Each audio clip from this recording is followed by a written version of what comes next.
ॐ निरञ्जनं नित्यमनन्तरूपं भक्तानुकम्पाधृतविग्रहं वै ईशावतारं परमेशमिड्यं तं रामकृष्णं शिरसा नमामः। प्रिय बंधू भगिनींनो, नमस्कार। आज अतिशय महत्त्वाचा दिवस आहे। एक तर आज कल्पतरू आहे आणि दुसरा म्हणजे इंग्रजी कॅलेंडरप्रमाणे आज 1 तारीख आहे, म्हणजे वर्षाची सुरुवात आहे। तेव्हा आपण म्हणतो ट्वाइस ब्लेसेड, पण भगवान श्री रामकृष्णांच्या भक्तांसाठी कल्पतरू जास्त महत्त्वाचा आहे।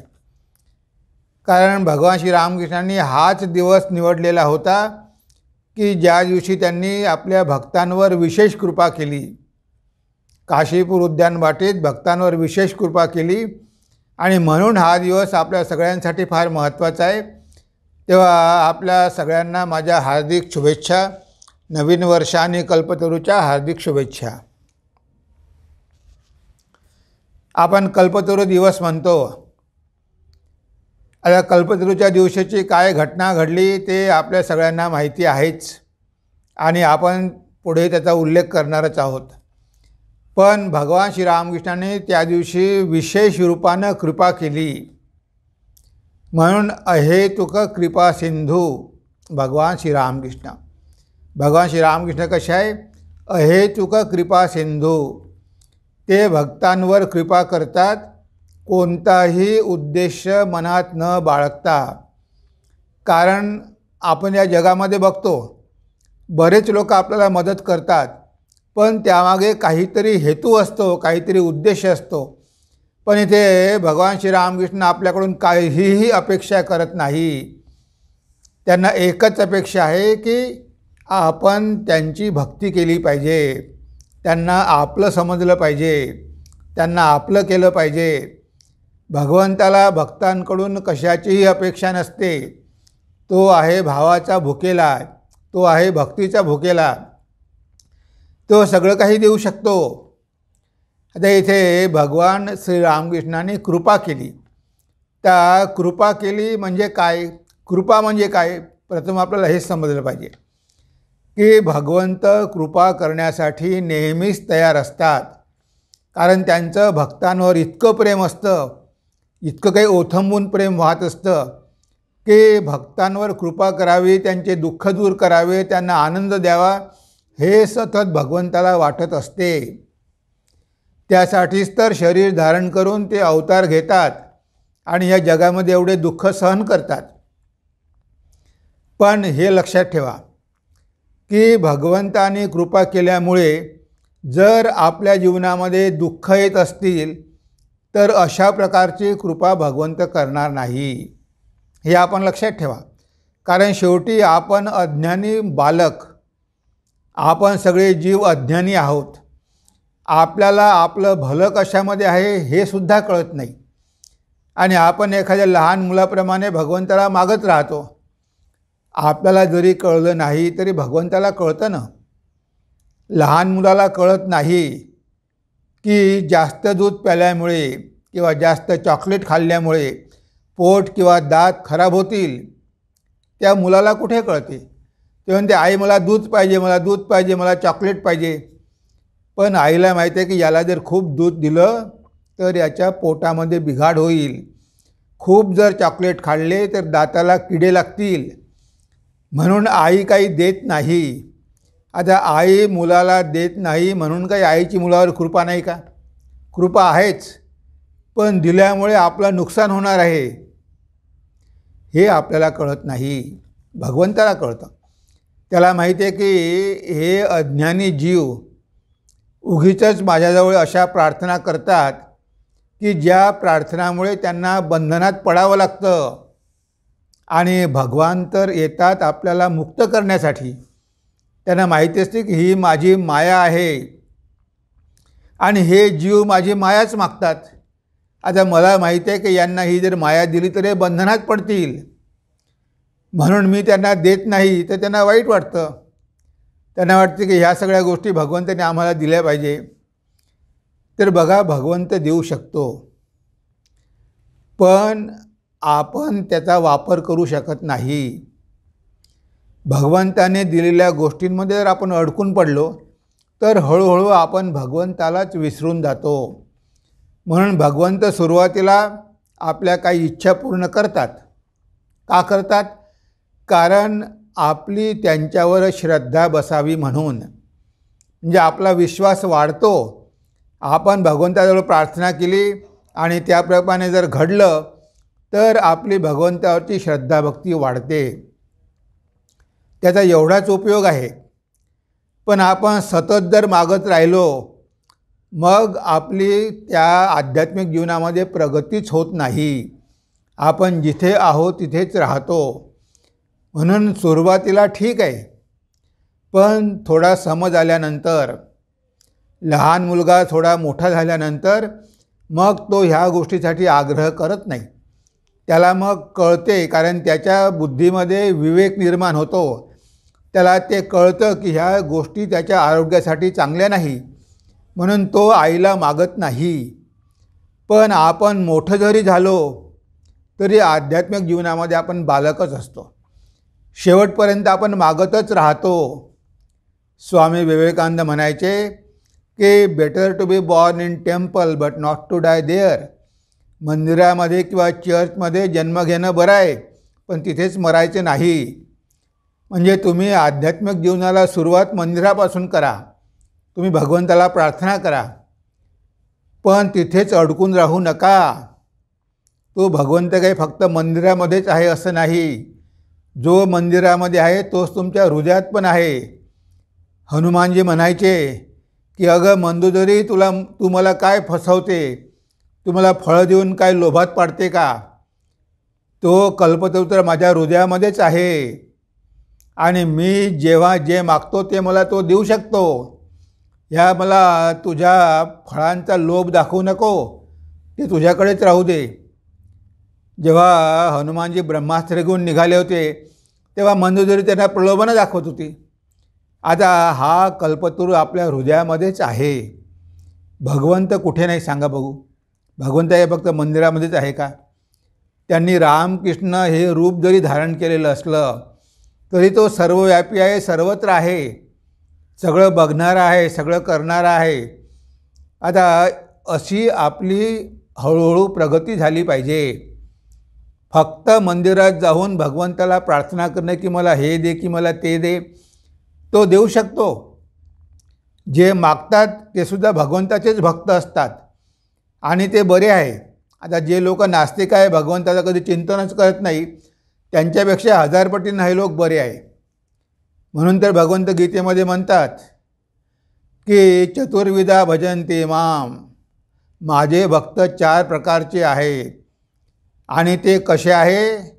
सुकृतिनोर्जुन, त्यांनी पूर्वजन्मात काहीतरी पुण्य केलेले आहे म्हणून ते माझे भक्त झालेले आहे. आर्तो जिज्ञासू अर्थार्थी ज्ञानीचे भरतर्षभ, आर्त आहे, अर्थार्थी आहे, जिज्ञासू आहे, हे सगळे माझे भक्तच आहे. जे पैसे मागतात, जे आरोग्य मागतात ते सुद्धा भक्तच आहे. पण सगळ्यात श्रेष्ठ कोण आहे? ज्ञानी आहे, की जो ज्ञान मागतो, जो मुक्ती मागतो, जो भगवंताचं दर्शन मागतो, ते सगळ्यात श्रेष्ठ आहे. बघा, नरेंद्र मंदिरात गेला, भगवान श्रीरामकृष्ण म्हणाले की तुला काय पाहिजे माग. पण नरेंद्रनाथ आध्यात्मिक जीवनामध्ये एवढे उन्नत झालेले होते की त्यांना ह्या सगळ्या गोष्टी तुच्छ वाटू लागल्या. ते म्हणाले की आई मला ज्ञान दे, भक्ती दे, विवेक दे, वैराग्य दे, मला ह्या काहीही गोष्टी नको संसारामधल्या. बघा, त्याला म्हणतात परिपक्व भक्ती. जेव्हा आपली भक्ती परिपक्व होते तेव्हा लहान बाळासारखं आपण ह्या भौतिक जगातल्या गोष्टी भगवंताला मागत नाही. कारण मग आपल्याला कळतं की ह्या गोष्टी तर प्रयत्न केल्यामुळे मिळणारच आहे, पण ज्या गोष्टी प्रयत्न करूनही मिळत नाही, की ज्यासाठी पूर्वजन्मीची पुण्याही पाहिजे, अशा गोष्टी भगवंताला मागितल्या पाहिजे. कारण तो देऊ शकतो. तो ज्ञान देऊ शकतो, मुक्ती देऊ शकतो, वैराग्य देऊ शकतो, सगळं काही देऊ शकतो. मग आपण त्या गोष्टी न मागता ह्या संसारामध्ये उगीचच अडकून कशाला पडायचं. म्हणून आपल्याला पहिले कृपेचा अर्थ समजून घ्यावा लागेल की कृपा म्हणजे जे मागितलं ते मिळालं, ही काही भगवंताची कृपा नाही. भगवंताची कृपा कशामध्ये आहे की तो आपली आध्यात्मिक प्रगती करतो. आपल्याला आध्यात्मिक जीवनामध्ये उन्नत करण्यासाठी तो आपल्याला मदत करतो. ह्या भौतिक गोष्टी तर आपल्याला कर्माप्रमाणे मिळणारच आहे. जसं आपलं प्रारब्ध कर्म आहे त्या प्रकारे घडणार आहे. त्याची आपल्याला काळजी करायची गरज काय आहे. भगवंत त्या गोष्टी पण देतात असं नाही देत नाही, पण भगवंताला माहिती असते की ह्या गोष्टी सुरुवातीला ठीक आहे, कारण बाळ लहान आहे, त्यानं आत्ताच नुकती आध्यात्मिक जीवनामध्ये सुरुवात केलेली आहे. तेव्हा त्याला थोडी हिंमत दिली पाहिजे, थोडं एनकरेज केलं पाहिजे. म्हणून भगवंत देतात. आपली भक्ती वाढावी आणि आपण निष्काम भक्त व्हावं म्हणून देतात. पण आपण मात्र शेवटपर्यंत सकाम भक्तच राहतो. ह्या जगाविषयीतल्या गोष्टी मागत राहतो आणि आध्यात्मिक जीवनाबद्दल काही मागत नाही. आपली भगवंतावरची भक्ती वाढत नाही. त्यासाठी प्रार्थना केली पाहिजे की भगवंता तुझ्या चरणी स्थान दे, माझी तुझ्याविषयीची भक्ती वाढू दे, मला ज्ञान दे, भक्ती दे, विवेक दे, वैराग्य दे, अशा गोष्टी मागितल्या पाहिजे. तर काहीतरी सार्थक आहे. आणि भगवंत त्यासाठीच तर देतात. त्या गोष्टी मागितल्या तर भगवंताला आनंदच होतो. ते भौतिक गोष्टी मागितल्यामुळे कधी आनंदित होत नाही, ते प्रसन्न होत नाही. पण जर आपण म्हटलं की नाही भगवंता मला तूच पाहिजे, तुझा संसार मला नको, भगवंत प्रसन्न होतात. त्यांना वाटतं की खरोखर हा माझा भक्त आहे, याला माझ्याशिवाय काहीही नको आहे, या संसारामधलं काहीच नको आहे. तर ती आहे खरी कृपा. म्हणजे भगवंत कृपा करण्यासाठी नेहमीच तयार असतात.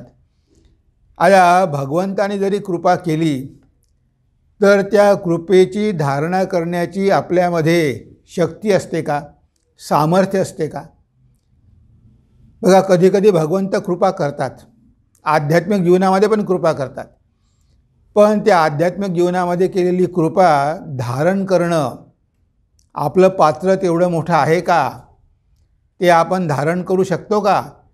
भगवंत तर देण्यासाठी आतुर आहे, पण नाही आपण धारण करू शकत नाही. बघा 1 जानेवारी 1886 रोजी भगवान श्रीरामकृष्ण कल्पतरू झाले. सुट्टीचा दिवस होता, बरेच भक्त जमलेले होते.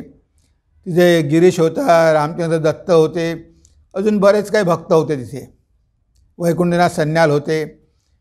आता हे सगळे भक्त तिथे आलेले आहे, सुट्टी आहे म्हणून बसलेले आहेत. आणि भगवान श्रीरामकृष्णांना महेंद्रनाथ सरकारांचं औषध घेऊन थोडा आराम पडलेला होता. आता महेंद्र सरकारचं औषध घेऊन आराम पडल्यामुळे दुपारी 3 वाजता ते आपल्या खोलीमधून थोडे खाली आले. सुंदर बगीचा आहे. तुम्ही जर कधी काशीपूर बघितलं नसेल तर बघा, अजूनही आहे तसंच आहे, पूर्णपणे मेंटेन केलेलं आहे. भगवान श्रीरामकृष्णांची खोली आहे, समोर सुंदर बगीचा आहे, एक तलाव आहे आणि त्यांनी त्यांच्या शेवटल्या लीला तिथे केलेल्या आहे. म्हणून कलकत्त्याला गेलं तर काशीपूर अवश्य बघून घ्या. तर हे सगळे भक्त झाडाखाली बसलेले आहे. भगवान श्रीरामकृष्ण 3 वाजता जिन्यावरून खाली उतरले आणि त्या बगीच्यामध्ये जाऊ लागले. आता त्यांना बघितल्याबरोबर हळूहळू भक्त त्यांच्याकडे येऊ लागले, भक्त गोळा होऊ लागले. गिरीश घोष वगैरे बसले होते, गिरीश घोष पण आले आणि बरेच भक्त तिथे गोळा झाले. तेव्हा भगवान श्रीरामकृष्ण गिरीश बाबूंना म्हणाले की गिरीश म्हणे, तू मला अवतार अवतार म्हणून एवढा माझा प्रचार करतो, तुला असं माझ्यामध्ये काय दिसत आहे की तू मला अवतार म्हणून लोकांना सांगतो, तू माझ्यामध्ये असं काय बघितलं आहे. तेव्हा गिरीश बाबू मुळीच विचलित झाले नाही. ते गुडघे टेकले, खाली बसले, हात जोडले आणि हात जोडून ठाकूरांकडे बघत म्हणाले की प्रभो, तुमच्याबद्दल मी काय वर्णू. ज्या भगवंताचं वर्णन व्यास आणि वाल्मिकीसारखे ऋषी करू शकले नाही, रामायण आणि महाभारतामध्ये ते त्यांचं वर्णन करू शकले नाही, तर मी तर एक अज्ञानी, मी तर एक मूर्ख, मी तुमचं काय वर्णन करू शकणार. बघा किती भक्ती, किती श्रद्धा, किती विश्वास. हे शब्द भगवान श्रीरामकृष्णांच्या कानावर पडल्याबरोबर त्यांना भावसमाधी लागली.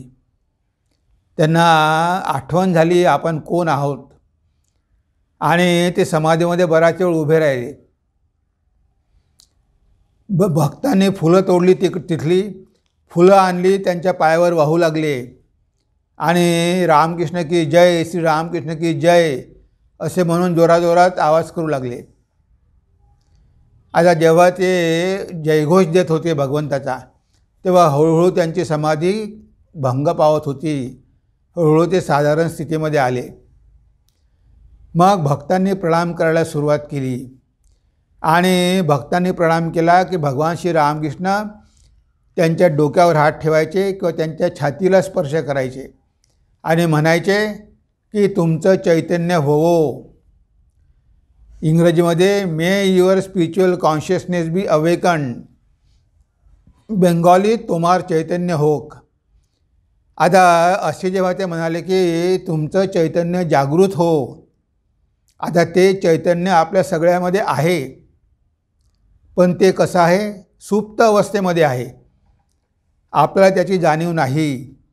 आणि त्या सुप्त अवस्थेमध्ये असलेल्या चैतन्याला जागृत करण्यासाठी कठोर तपस्या करावी लागते.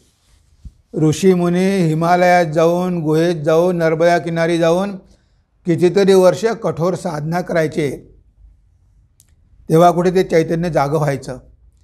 म्हणजे सहजासहजी ते चैतन्य जागं होत नाही, कारण आपल्या मनामध्ये एवढी काही आसक्ती आहे, एवढी काही माया आहे, एवढी काही अपवित्रता आहे की अशा मनाद्वारे आपल्याला ती सूक्ष्म गोष्ट साध्य करणं शक्यच नाही.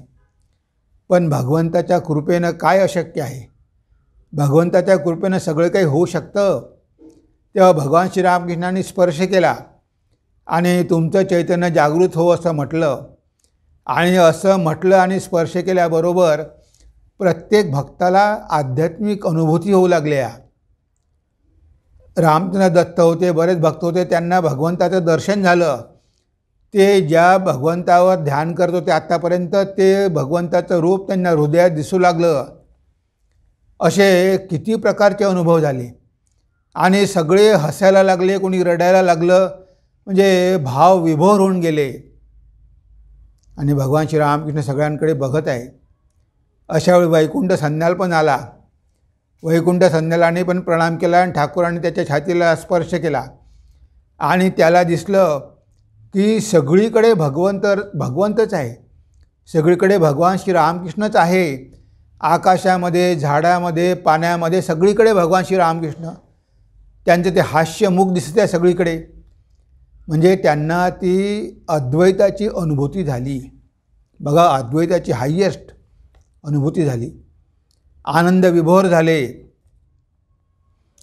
पण हे वैकुंठनाथ संन्याल ठाकूरांकडे आले आणि म्हणाले की बाबा, तुम्ही तर मला एवढी अनुभूती दिली, पण ती अनुभूती धारण करण्याचं सामर्थ्य माझ्यामध्ये नाही, मी पागल होऊन जाईल, ही तुमची अनुभूती तुम्ही परत घ्या.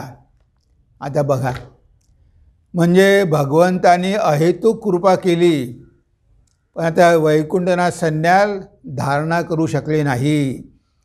जो अनुभव प्राप्त करण्यासाठी हजारो वर्षाची तपस्या करावी लागते, त्यांना एका क्षणामध्ये ती अनुभूती मिळाली, पण ती अनुभूती धारण करण्याचं सामर्थ्य शरीरामध्ये नसल्यामुळे त्यांना ती अनुभूती परत करावी लागली.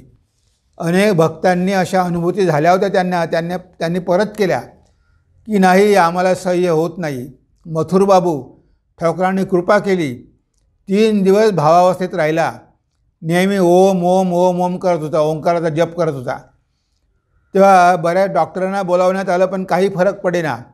मग ठाकूर गेले आणि मथुरबाबू म्हणतो की ठाकूर, ही माझी अनुभूती मला नको, हे तुम्ही दिली मला अनुभूती याच्यामुळे तर माझं सगळं वाटोळं होत आहे, माझी इस्टेटीकडे दुर्लक्ष होत आहे, मी काहीच करू शकत नाही, ही तुमची अनुभूती परत घ्या. ठाकूरांना प्रार्थना करतो मथुरबाबू. ठाकूरांनी त्याच्या छातीवरून हात फिरवला तेव्हा कुठे तो नॉर्मल झाला. म्हणजे बघा, भगवंतांनी कितीतरी भक्तांना अशा अनुभूत्या दिल्या, कारण ते आग्रह करायचे की आम्हाला अनुभूती द्या, आम्हाला अनुभूती द्या. अरे अनुभूती भगवंत देतात, पण तेवढं सामर्थ्य आपल्यामध्ये आहे का? हृदयरामला एक दिवस ठाकूरांनी अनुभूती दिली. समोर ठाकूर जात होते, मागे हृदय जात होता. त्याने बघितलं की ठाकूरांचं शरीर ज्योतिर्मय आहे आणि ते जमिनीच्या वर 1 फुटावर चालत आहे, जमिनीला स्पर्श करत नाही आणि ज्योतिर्मय त्यांचं रूप आहे. मग हृदयरामनं स्वतःकडे बघितलं आणि त्याचं स्वतःचं शरीरसुद्धा ज्योतिर्मय होतं.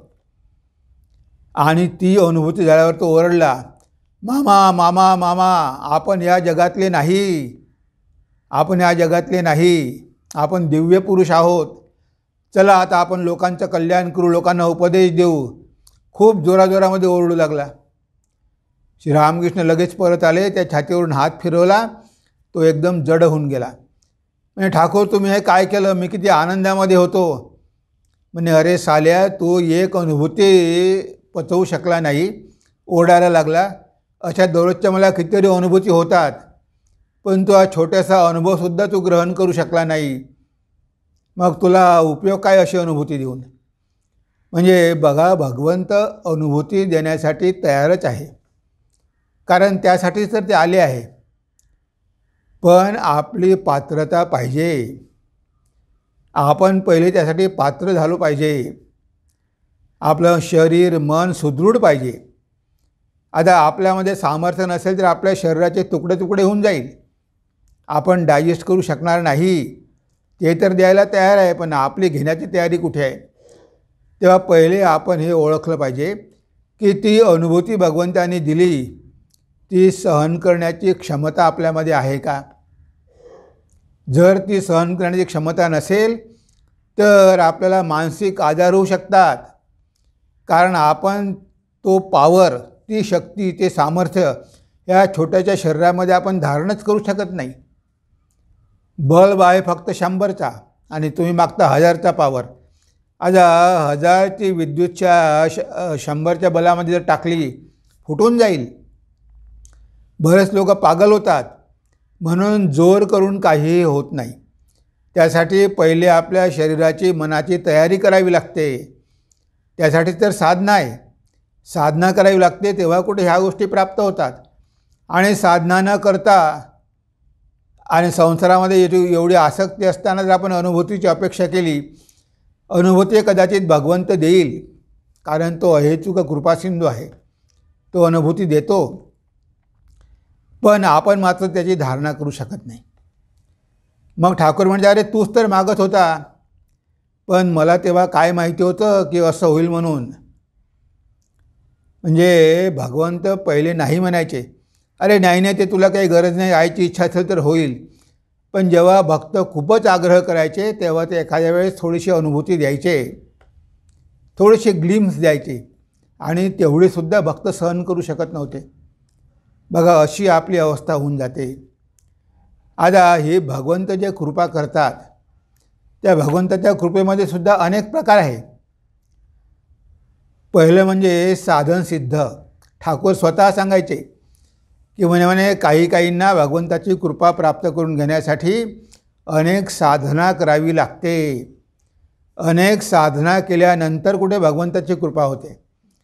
म्हणजे आपण खूप साधना केली म्हणजे आता आपल्याला भगवंत दर्शन देईलच याची गॅरंटी नाही. पुरुषार्थ करायला पाहिजे, प्रयत्न करायला पाहिजे, पण प्रयत्न करून भगवानला होईल असं म्हणता येत नाही, कारण भगवंताची कृपासुद्धा आवश्यक आहे. तुम्ही साधना केली म्हणून भगवंत तुमच्यासमोरून प्रगट होईल असं नाही आहे. ह्या बऱ्याच लोकांचा अहंकार होतो, मी एवढी साधना केली, मी एवढं भगवंताला बोलावतो, एवढं आळवतो, आणि तरी भगवंत मला दर्शन देत नाही. भगवंत काही बाजारचा भाजीपाला नाही आहे. म्हणी नाही भाव म्हणे देवा मला पाव देव, अशानं पावायचा नाही रे, देवा बाजारचा भाजीपाला नाही रे, तुकडोजी महाराज म्हणतात. तेव्हा असं नाही की तुम्ही एवढे पैसे दिले म्हणजे तुम्ही भाजी विकत घेऊ शकता, मी एवढी साधना केली की भगवंत मला मिळेल, असं काही नाही आहे. तुम्ही कितीही साधना करा, पण जर त्या साधनेमुळे तुमचा अहंकार वाढला असेल, रावणाने किती साधना केली पण केवढा अहंकारी होता, शेवटी स्वतःचा विनाश करून घेतला. म्हणजे इथे साधना करा पण तुमच्यामध्ये नम्रता पण पाहिजे. साधनेचा दिखावा करू नका आणि असं म्हणू नका की भगवंताने मला दर्शन दिलंच पाहिजे कारण मी एवढी साधना केली. एक दिवस माताजीकडे एक साधू आला. माताजी म्हणे मला साधना करायला हिमालयात जायचं आहे. माताजी म्हणाले अरे बाबा तुला काय गरज आहे, ठाकूरांचं काम कर, स्वामीजींनी मठ सुरू केलेला आहे, हे काम करूनच तुला सगळं काही मिळेल. नाही नाही मला साधना करून भगवंताला प्राप्त करून घ्यायचं आहे. गेला हिमालयात निघून. माताजी म्हणाल्या की बघा ठाकूरांच्या चरणी स्थान मिळालं होतं पण त्याला महत्त्व कळलं नाही आणि तो निघून गेला आणि खूप साधना केली 2-4 वर्ष, काहीच झालं नाही. मग माताजींना पत्र लिहिलं की माताजी मी 4 वर्ष झाले इथे कठोर साधना करतो, अजूनही ठाकूरांनी दर्शन दिलं नाही. तेव्हा माताजी म्हणाले की बेटा तुला काय वाटतं, ठाकूर म्हणजे काही बाजाराचा भाजीपाला आहे का, तू एवढे पैसे मोजले म्हणजे तुला मिळालेच पाहिजे, एवढी साधना केली म्हणजे भगवंतांना दर्शन दिलंच पाहिजे. शेवटी ते ठाकूरांच्या इच्छेवर आहे, त्यांच्या कृपेवर आहे. कशाला तू एवढे प्रयत्न करतो, परत ये, ठाकूरांचं काम कर, योग्य वेळी ते सगळं काही देतील. हे महत्त्वाचं आहे. योग्य वेळ आल्याशिवाय काहीही होत नाही. प्रत्येक गोष्ट योग्य वेळीच होते. आपण कितीही जोर केला तरी होत नाही, कारण मॅच्युरिटी नाही ना. आता आपण म्हटलं की मला मुलगा झाला पाहिजे. आता पत्नी गर्भवती आहे आणि एखाद्या वडिलांनं म्हटलं की मला 5 महिन्यामध्येच मुलगा झाला पाहिजे. अरे 5 महिन्यामध्ये मुलगा होणार कसा? 9 महिन्याचा पिरियड पूर्ण झाल्याशिवाय बाळ जन्म घेऊ शकत नाही, कारण त्याचा विकास झालेला नाही आहे. मला 5च महिन्यामध्ये बाळ पाहिजे म्हटलं तर मिळेल का? जेव्हा 9 महिने पूर्ण होईल, त्या बाळाचा पूर्ण विकास होईल, तेव्हा त्या बाळाचा जन्म होईल. तर 9 महिने तर वाट बघायला पाहिजे. आपल्याला वाटते की आपण आज साधना सुरू केली आणि 2 वर्षामध्ये भगवंताने दर्शन दिलं पाहिजे. आता तुमच्या मनामध्ये जन्मोजन्मीचे संस्कार पडलेले आहेत. तुमच्या मनामध्ये एवढी आसक्ती आहे, एवढी अपवित्रता आहे, काम क्रोध आहे आणि तुम्ही म्हणता की भगवंताने दर्शन दिलं पाहिजे. पहिले चित्त शुद्ध तर करा. म्हणून तर स्वामीजींनी हा कर्मयोग दिलेला आहे की पहिले कर्मयोग करून, भगवंताचं कार्य करून, लोकांची सेवा करून तुमचं मन पवित्र करा, तुमच्या मनामधले विकार काढून टाका. आणि जेव्हा मन पवित्र होईल, मन एकाग्र होईल, विकार कमी होईल, तेव्हा आपोआपच तुम्हाला सगळं काही मिळेल. तुम्ही घाई केल्यामुळे काही मिळणार नाही. मला आजच पाहिजे आजच पाहिजे, पण तेवढी पात्रता कुठे आहे? म्हणजे भगवंताची कृपा प्राप्त करून घेण्यासाठी सुद्धा आपल्यामध्ये पात्रता पाहिजे. तो कृपा करण्यासाठी तयार आहेच, तो नेहमीच कृपा करतो. त्यानं कितीतरी भक्तांवर कृपा केलेली आहे. तो कृपा सिंधू आहे. पण त्याला माहिती आहे की आपण किती धारण करू शकतो, आपण किती ग्रहण करू शकतो, आपण किती ओझं घेऊ शकतो. आपण नुसतं मागितलं आणि त्यानं जर दिलं तर आपली फजिती होईल. स्वामी विवेकानंदांनी, ठाकूरांनी समाधी दिली, निर्विकल्प समाधी, नुसत्या स्पर्शानं दिली, पण इतरांना दिली नाही. कारण त्यांना माहीत होतं की कोणीही अधिकारी नाही, फक्त नरेंद्रच अद्वैताचा अधिकारी आहे, बाकी शिष्यामध्ये कुणीही अधिकारी नाही. स्वामीजींनी अभेदानंद महाराजांना म्हटलं की मला स्पर्श कर, मी ध्यान करतो. आणि अभेदानंदजींनी स्वामीजींचा अंगुठा धरून बसले. स्वामीजी ध्यानमग्न झाले, समाधी लागली आणि अभेदानंद महाराजांचं शरीर कंपन व्हायला लागलं. जे त्यांच्यामधला तो अद्वैत भाव अभेदानंदजीमध्ये गेला. तेव्हा ठाकूरांनी नरेंद्राला बोलावलं. म्हणजे नरेंद्र तू हे काय केलं? म्हणजे तुला 4 महिन्याचा गर्भ नष्ट केला. तो आपला भक्तिमार्गाने जात होता, तो त्यामध्ये ज्ञान घुसवलं, म्हणजे त्याचा गोंधळ होईल. तो अजूनही ज्ञान प्राप्त करून घेण्यासाठी योग्य नाही, त्याची अजूनही तयारी झालेली नाही. हे बघा, ठाकुरांनी कुणाला रामाचं दर्शन दिलं, कृष्णाचं दिलं, पण अद्वैत समाधी मात्र फक्त नरेंद्रालाच दिली.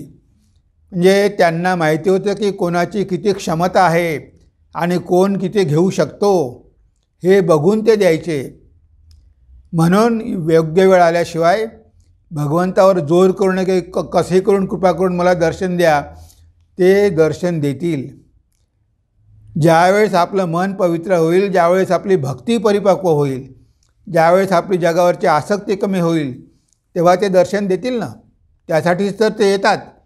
अजून त्यांना काय पाहिजे, ते तर केव्हाही दर्शन देऊ शकतात.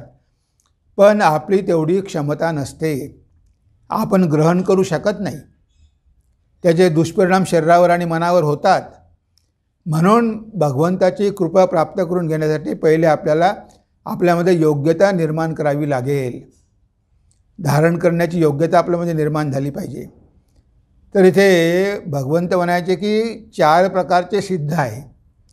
पहिले आहे साधन सिद्ध, जे खूप साधना करतात, कठोर प्रयत्न करतात, अहंकार न बाळगता साधना करून आपलं मन पवित्र करून घेतात आणि मग तेव्हा भगवंताची त्यांच्यावर कृपा होते, भगवंताचं त्यांना दर्शन होतं.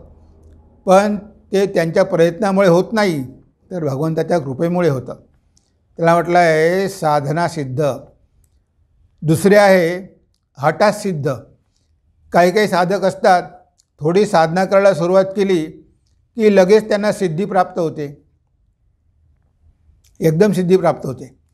भगवान श्री रामकृष्ण म्हणायचे की बागवान बगीचा साफ करत होता, तो गार्डनर. आता बगीचा साफ करता करता एका ठिकाणी कुठेतरी फावडं लागलं आणि एक कारंज्याचं जो तोंड होतं ते बंद झालेलं होतं, ते उघडलं गेलं आणि लगेच पाण्याचा झरा येऊ लागला. आता ते पाणी जमिनीमध्ये होतं, कारंजा पण होता, पण त्याच्या तोंडावर माती पडलेली होती, त्यामुळे तो बंद होता. पण त्या बागवानानं जशी ती माती दूर केली, त्या गार्डननं जशी ती माती दूर केली, लगेच फवारा सुरू झाला. आपल्याला वाटतं की अरे याला ही सिद्धी कशी काय मिळाली, 2 वर्षामध्ये हा सिद्ध झाला, हठा सिद्ध झाला. पण त्याला सिद्धी मिळाली ती काय या जन्मातले कर्म नाही, त्याने पूर्व जन्मामध्ये अनेक साधना केलेली आहे, त्याचं फळ त्याला मिळालेलं आहे. अजून एक गोष्ट ठाकूर सांगायचे की एका दारुड्यानं सकाळी 1 ग्लास दारू घेतली आणि सकाळी 1 ग्लास दारू घेतल्यावर त्याला खूप नशा झाली, तो बेहोश होऊन पडला. सगळे म्हणायला लागले की अरे फक्त 1 ग्लास दारू घेतली आणि याला एवढी नशा झाली, हा बेशुद्ध होऊन पडला. तेव्हा दुसरा म्हणतो की अरे बाबा, तुला दिसलं की 1 ग्लास दारू पित आहे, पण त्यानं रात्रभर ढोकलेली आहे, ते तुम्हाला कुठे माहिती आहे, रात्रभर तो दारू पिलेला आहे. आता हा शेवटला ग्लास घेतल्यामुळे त्याला ती नशा झाली. त्यानं अनेक जन्मोजन्मी तपस्या केलेली आहे, त्यानं मन तयार केलेलं आहे आणि म्हणून या जन्मामध्ये फक्त थोडंच राहिलेलं होतं आणि थोडंसं केल्याबरोबर लगेच त्याला सिद्धी मिळाली. त्याला आपण हठात सिद्ध म्हणतो. ते सुद्धा भगवंताच्या कृपेनंच मिळाली. भगवंताच्या कृपेनं तो कारंजा जर साफ केला नसता तर ते पाणी आतच राहून गेलं असतं. त्यासाठी सुद्धा हठात सिद्ध होण्यासाठी सुद्धा भगवंताची कृपा पाहिजे. ठाकूर म्हणायचे की हठात सिद्ध. मग म्हणायचे की स्वप्नसिद्ध. काही लोक स्वप्नामध्ये सिद्धी प्राप्त करतात, म्हणजे स्वप्नामध्ये त्यांना भगवंताचं दर्शन होतं. ठाकूर बऱ्याच भक्तांना विचारायचे, नाही तुम्हाला स्वप्नामध्ये काही दर्शन वगैरे होते का, तुम्ही मला स्वप्नामध्ये बघितलं आहे का. आणि कोणी जर की हो बघितलं आहे, मग तुम्हाला काही काळजी नाही, तुमचं होऊन जाईल. म्हणजे बघा, भगवंताचं स्वप्नामध्ये दर्शन होणंसुद्धा तेवढं सोपं नाही, भगवंताची कृपाच पाहिजे. अनेक भक्तांना ठाकूरांचं दर्शन झालेलं आहे स्वप्नामध्ये. त्यांनी काही उपदेश पण दिलेले आहे, त्यांनी काही भक्तांना मंत्रदीक्षा पण दिलेली आहे. भारतामध्येच नव्हे तर विदेशामध्ये सुद्धा असे भक्त आहे की त्यांना ठाकूरांकडून स्वप्नात दीक्षा मिळाली. त्यांनी आश्रम सुरू केले आणि आपल्याला काहीही माहिती नाही. ठाकूरांचे आश्रम चाललेले आहे विदेशात, पण असे काही कानाकोपऱ्यात आहे, कोणालाही काही कल्पना नाही. पण ठाकूरांनी त्या भक्ताला स्वप्नात येऊन सांगितलेलं आहे की तो इथे माझा आश्रम सुरू कर. म्हणजे बघा, स्वप्नामध्ये सुद्धा भगवंत दर्शन देतो आणि कृपा करतो. स्वप्नसिद्ध म्हणजे स्वप्नामध्ये भगवंताचं दर्शन होणं हे सुद्धा काही तेवढं सोपं नाही आहे.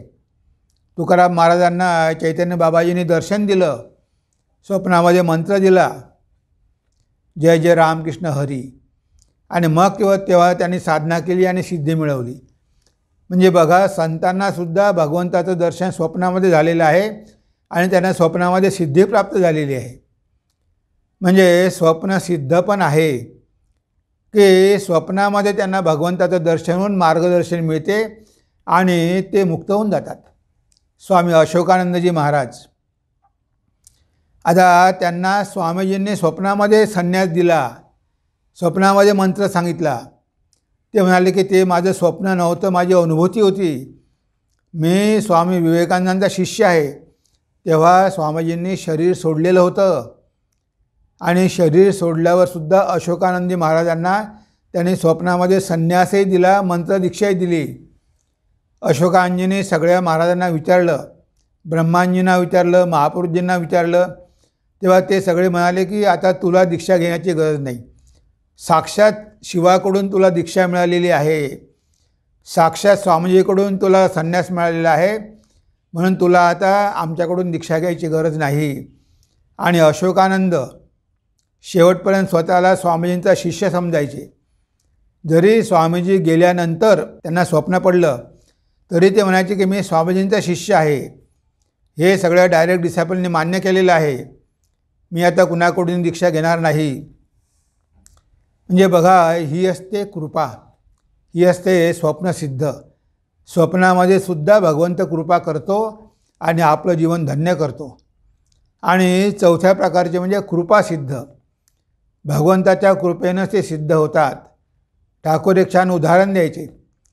ते म्हणायचे की राजा आहे, राजाकडे खूप संपत्ती आहे, त्याची एकुलती एक मुलगी आहे, दिसायला अतिशय सुंदर आहे. एक दिवस त्या राजाचं लक्ष एका गरीब मुलावर पडलं. म्हणजे त्याची कृपादृष्टी त्या गरीब मुलावर पडली आणि त्या मुलाचा स्वभाव बघून त्या राजाला आनंद झाला आणि त्यांनी आपल्या मुलीचं लग्न त्या मुलाशी करून दिलं. आता हा मुलगा गरीब दरिद्री, पण एका दिवसामध्ये राजाच्या कृपेमुळे तो श्रीमंत झाला, तो करोडपती झाला. म्हणजे राजाची कृपादृष्टी त्या मुलावर पडली, त्याची सगळी गरिबी निघून गेली. तशी भगवंताची कृपादृष्टी जर आपल्यावर झाली तर काहीही होऊ शकतं. आणि तो कुणावर कृपा करण्याची काही कंडिशन नाही. असं नाही आहे की तो अमुकावरच कृपा करेल.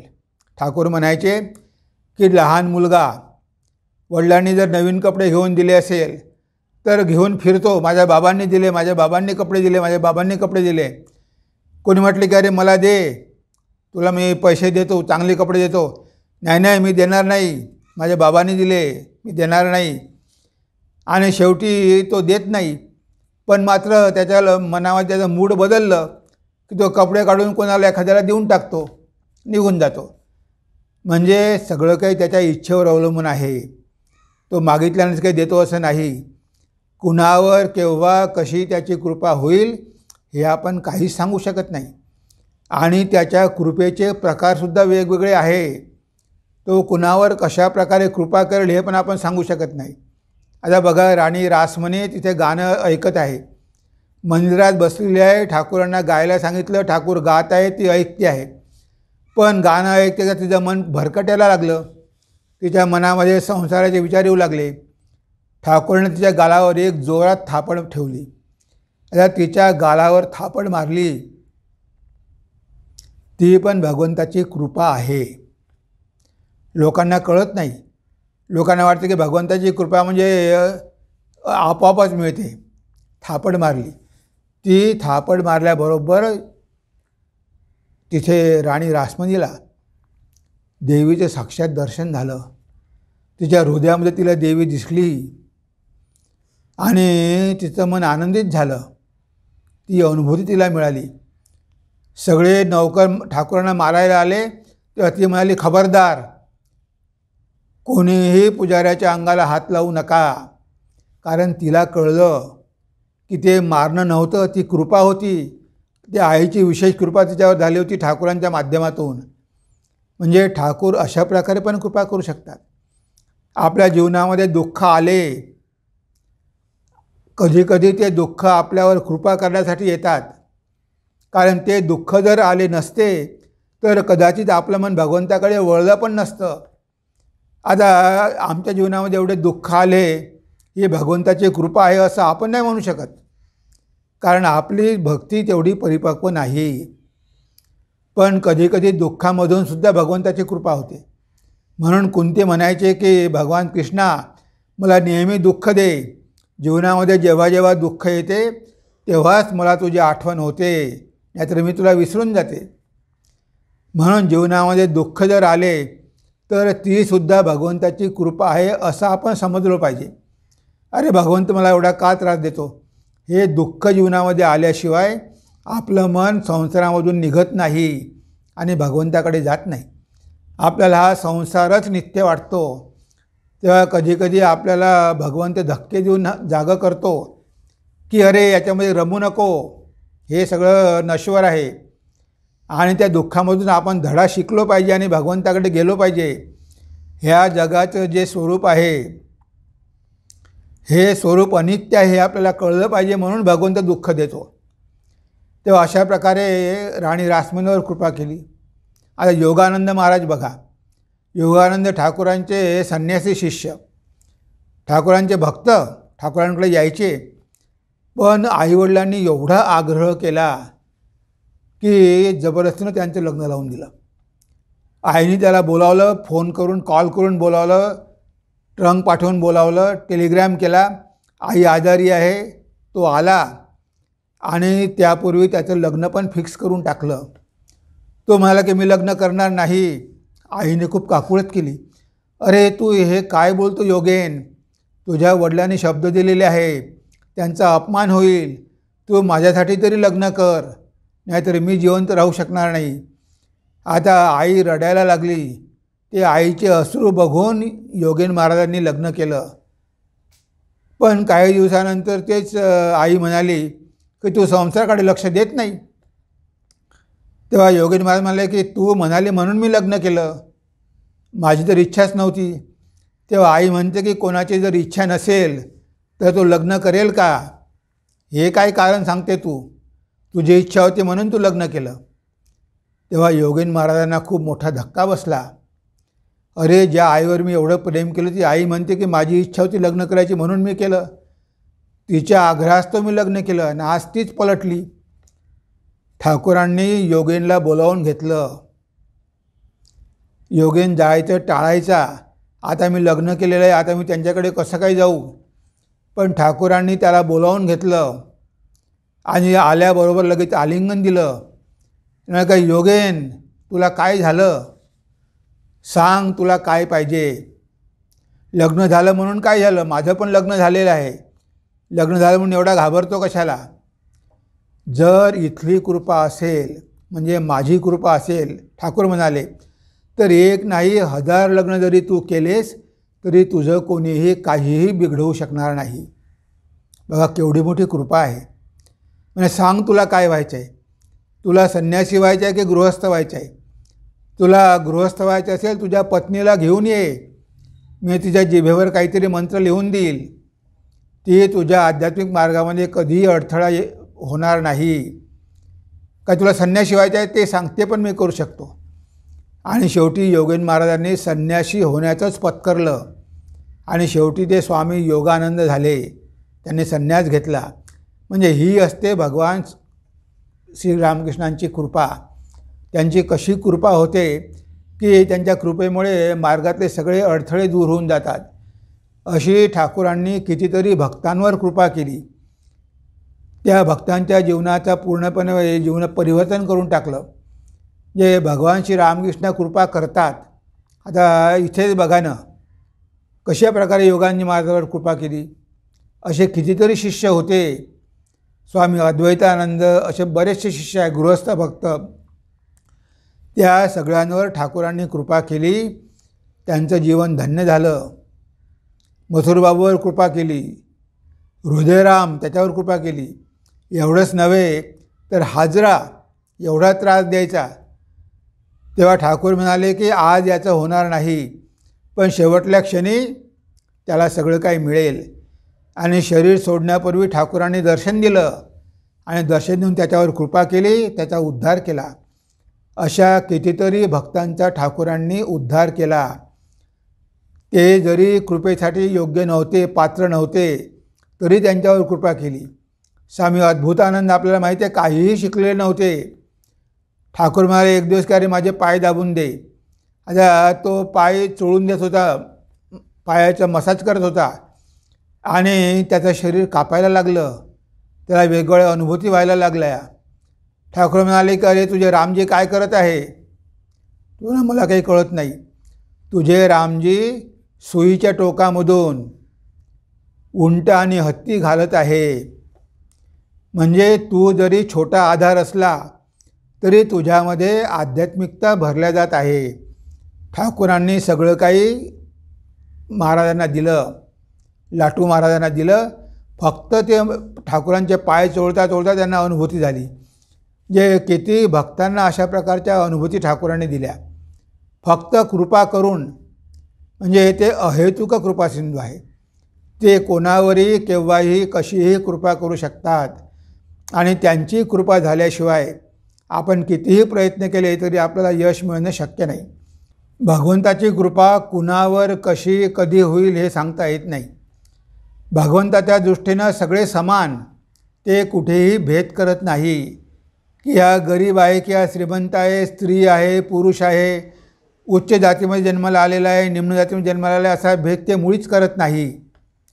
जो प्रामाणिकपणे भगवंताला आळवतो, भगवंताची साधना करतो, त्याला ते दर्शन दिल्याशिवाय राहत नाही. एक सुंदर उदाहरण आहे ठाकूरांच्या जीवनामध्ये. एक हिंदी बेल्टमध्ये राहणारा भक्त होता. त्याचं नाव होतं प्रभुदयाल मिश्रा. तो ख्रिश्चन धर्मामध्ये जन्मलेला होता आणि ख्रिश्चन असल्यामुळे क्राइस्टची तो उपासना करायचा. आणि त्यांनी हिंदू पद्धतीनं साधना करणं सुरू केलं. त्याने योगशास्त्र वगैरे वाचलेलं होतं. तो हिंदू पद्धतीप्रमाणे साधना करायचा.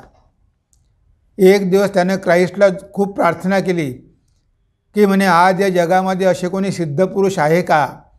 जर असेल तर मला त्यांना भेटायचं आहे. तेव्हा एक दिवस त्याला दर्शन झालं, स्वप्न पडलं. त्या स्वप्नामध्ये त्यानं बघितलं की एक व्यक्ती थोडी दाढी वाढलेली आहे आणि ती सिद्धपुरुष आहे. जे त्याला वाटलं की अजूनही या जगामध्ये सिद्धपुरुष आहेत. तो शोधामध्ये निघाला. त्याला कळलं की पवारी बाबा हे महान संत आहे. पहिले तो गाझीपूरला गेला आणि पवारी बाबाला भेटला. पवारी बाबांना बघून तो निराश झाला, कारण ती स्वप्नात बघितलेली व्यक्ती नव्हती. पण पवारी बाबाच्या डोक्यावर एक चित्र ठेवलेलं होतं, भिंतीवर टांगलेलं होतं. ते होतं भगवान श्री रामकृष्णांचं. त्याने पवारी बाबांना विचारलं, हे चित्र कुणाचं आहे. पवारी बाबा म्हणाले की हे श्री रामकृष्ण परमहंस आहेत. हे दक्षिणेश्वरच्या बगीचात राहतात, पण सध्या त्यांना आजार झालेला आहे, म्हणून त्यांच्या शिष्यांनी त्यांना कलकत्त्यामध्ये उपचारासाठी नेलेलं आहे. हा प्रभुदयाल तिथून निघाला, सरळ कलकत्त्याला आला आणि शोध घेत घेत घेत शेवटी श्यामपुकूर बाटीमध्ये आला. त्या श्यामपुकूर बाटीमध्ये भगवान श्रीरामकृष्ण बसलेले आहे. तिथे बाकीचे भक्त पण आहे, राम पण आहे. ठाकूर म्हणाले रामला, अरे राम, मी बघितलं माझ्या दर्शनामध्ये की एक धडधाकट व्यक्ती येत आहे, ती भगवंताची भक्त आहे. तेव्हा रामचंद्र बाबू म्हणतात की तुम्ही काय काय बघता, आम्हा लोकांना काय कळेल. आणि 1 घंटा निघून गेला. 1 घंट्यानंतर ती धडधाकट व्यक्ती आली. काळा कोट घातलेला होता, डोक्यावर कॅप होती, पॅन्ट होता, आणि ती आली आणि ठाकूरांना साष्टांग प्रणाम केला आणि ठाकूरांसमोर हात जोडून उभा राहिला आणि म्हणाला की मी तुम्हाला स्वप्नामध्ये बघितलेलं आहे. क्राइस्टने मला दाखवून दिलेलं आहे की तुम्हीच सिद्ध पुरुष या जगामध्ये आहात. मी जरी ख्रिश्चन असलो तरी मी हिंदू पद्धतीप्रमाणे साधना करतो आणि मी संन्यासी आहे. हे माझे वरवरचे कपडे, हा ड्रेस काही खरा नाही. त्याने आपले कपडे सगळे काढून टाकले आणि आतमध्ये सगळे भगवे कपडे होते, भगवी कोपीन होती. भगवान श्रीरामकृष्णांनी सगळं ऐकलं, त्यांना भाव समाधी लागली. ते उभे राहिले आणि ते उभे राहून समाधीमध्ये गेले. त्यावेळेस प्रभुदयालनी त्यांचे पाय पकडले. पाय पकडून ओक्साबोक्सी रडू लागले आणि हळूहळू भगवान श्रीरामकृष्णांची समाधी उतरली आणि तिथे प्रभुदयाल हात जोडून ठाकूरांच्या समोर उभे आहे आणि त्यांना पुन्हा पुन्हा प्रणाम करतात. आज मी धन्य झालो, आज मी धन्य झालो, आज मी धन्य झालो म्हणत आहे आणि त्यांचं रडणं सुरूच आहे. तेव्हा ठाकूर म्हणाले की यांना बाहेर त्या बाजूच्या कमऱ्यामध्ये घेऊन जा, काही खायला प्यायला द्या. तेव्हा ठाकूरांच्या शिष्याने त्यांना बाजूच्या खोलीमध्ये नेलं. तिथे नेल्यानंतर त्यांना विचारलं की तुमचं एवढं रडण्याचं कारण काय, तुम्ही एवढं कशाला रडता, थोडं काही खाऊन घ्या. त्यांनी काही खाल्लं आणि ते म्हणाले की मी आजीवन ज्याच्यासाठी तपस्या केली त्यांचं मला दर्शन झालेलं आहे. मी साक्षात जीसस क्राइस्टला, येशू ख्रिस्ताला रामकृष्णामध्ये बघितलेलं आहे. त्यांनी माझ्यावर आज कृपा केली. जीसस क्राइस्ट आणि भगवान श्री रामकृष्ण हे वेगळे नाहीत, हेच अवतार आहेत.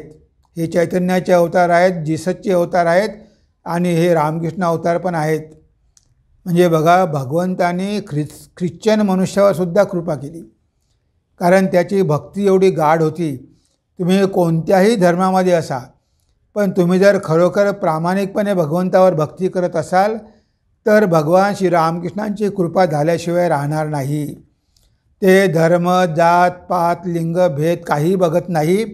जो प्रामाणिक साधक आहे त्याच्यावर ते कृपा करतातच. म्हणजे अशा प्रकारे भगवान श्रीरामकृष्ण अहेतुक कृपा सिंधू आहे. ते सगळ्यांवरच कृपा करायला नेहमीच तयार आहे.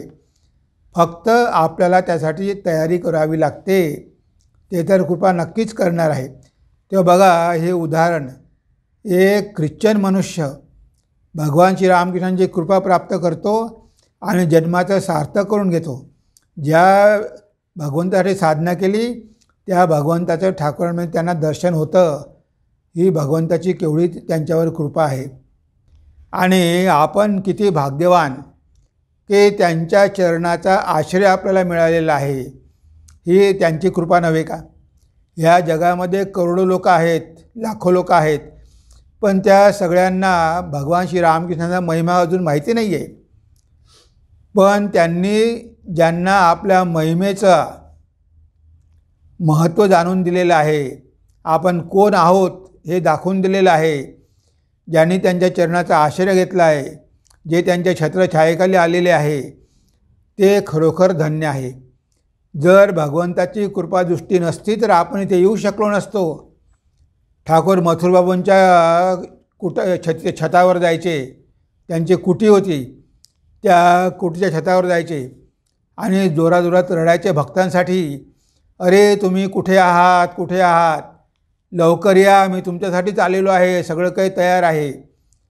आता बघा, ठाकूरांनी तो आवाज दिलेला आहे, सगळ्या जगाला आव्हान केलेलं आहे आणि तेव्हापासून आता हळूहळू भक्त यायला सुरुवात झालेली आहे. आपला नंबर जरी उशिरा लागलेला असेल तरी हरकत नाही. भगवंत कायमचे राहणारे आहे. ते त्यावेळेस होते आणि आज नाही असं नाही, आजही आहे आणि पुढे पण त्यांचं कार्य सुरूच राहणार आहे. आपल्याला या जन्मामध्ये तरी ही संधी मिळाली की त्यांच्या चरणाचा आपण आश्रय घेतला, हेच आपलं परम सौभाग्य. आणि हा आश्रय आपण घेतला नाही, त्यांनी कृपा करून आपली निवड केलेली आहे, त्यांनी आपल्याला आणलेलं आहे, हे आपण कधीही विसरता कामा नये. आपण आपल्या बळावर हे करू शकत नाही. भगवान श्रीरामकृष्ण म्हणायचे की हे शरीर जर अजून काही दिवस राहिलं असतं तर बऱ्याच लोकांचं कल्याण झालं असतं. काशीपूरला असताना ते म्हणायचे, गंभीर विषयावर सतत चर्चा चाललेली असायची.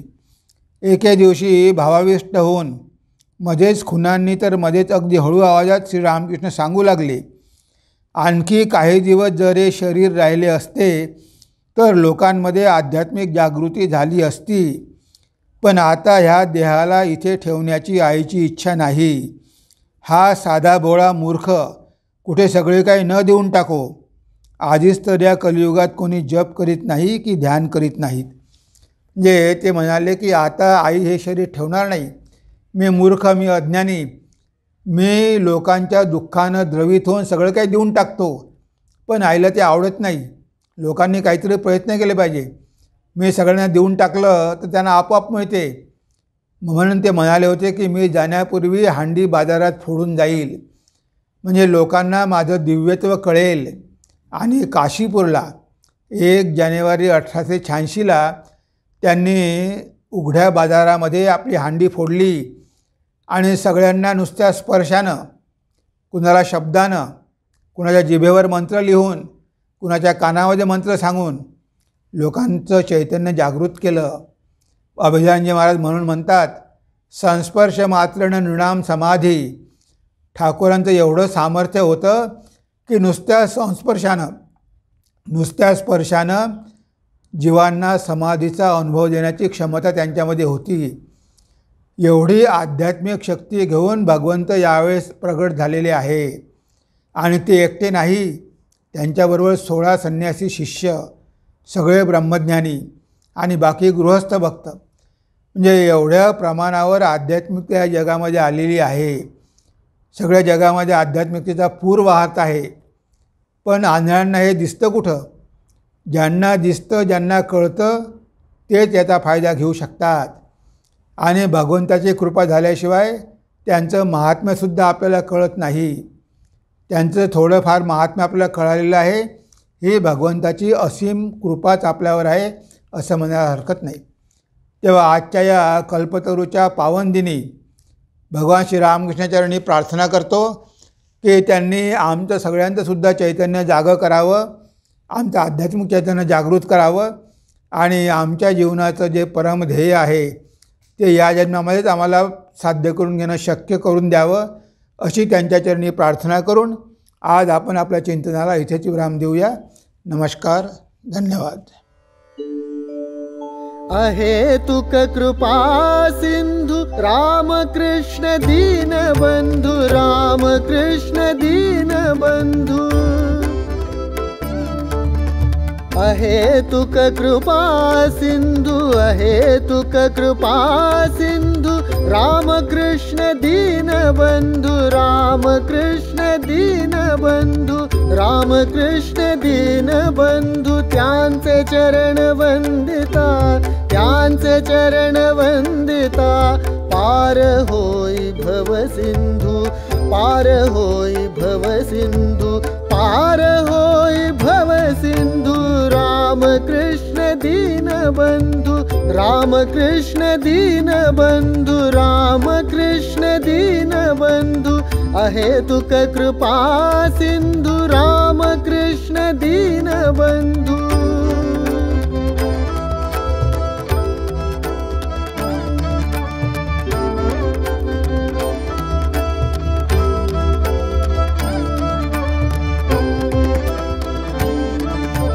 संसाराच्या यावनात, संसाराच्या यावनात जीव गुंतला मायेत, जीव गुंतला मायेत. रामकृष्ण देव आले, रामकृष्ण देव आले. उद्धरण्याया जीवास, उद्धरण्याया जीवास, उद्धरण्याया जीवास. रामकृष्ण दीनबंधु, रामकृष्ण दीनबंधु. अहेतुक कृपा सिंधु रामकृष्ण दीनबंधु.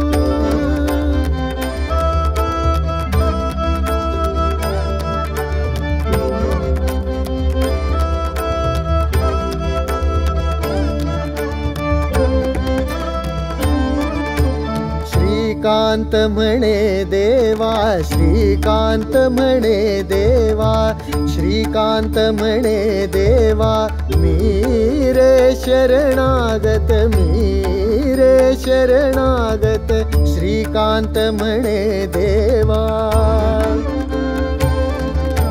श्रीकांत म्हणे देवा, मी रे शरणागत, मी रे शरणागत. मन रमुदे हे माझे, मन रमुदे हे माझे, तुझी रे भजनात, तुझी रे भजनात, तुझी रे भजनात, तुझी रे भजनात. रामकृष्ण दीन बंधु, रामकृष्ण दीन बंधु, रामकृष्ण दीन बंधु, रामकृष्ण दीन बंधु. अहेतुक कृपा सिंधु, रामकृष्ण दीन बंधु, अहेतुक कृपा सिंधु, रामकृष्ण दीन बंधु. त्यांचे चरण वंदिता, त्यांचे चरण वंदिता, पार होई भव सिंधु, पार होई भव सिंधु, पार होई भव सिंधु. रामकृष्ण दीन बंधु, रामकृष्ण दीन बंधु, रामकृष्ण दीन बंधु. अहेतुक कृपा सिंधु, रामकृष्ण दीन बंधु. रामकृष्ण दीन बंधु,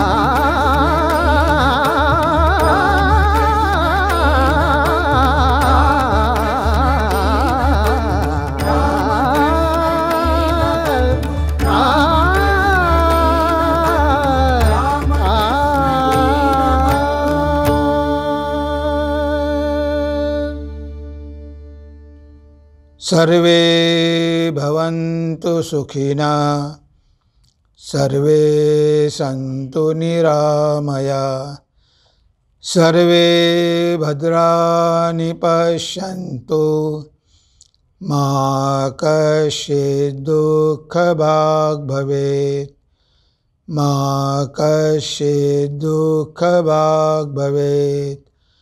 ओम शांति शांति शांति. हरि ओम तत्सत्. श्रीरामकृष्णार्पणमस्तु.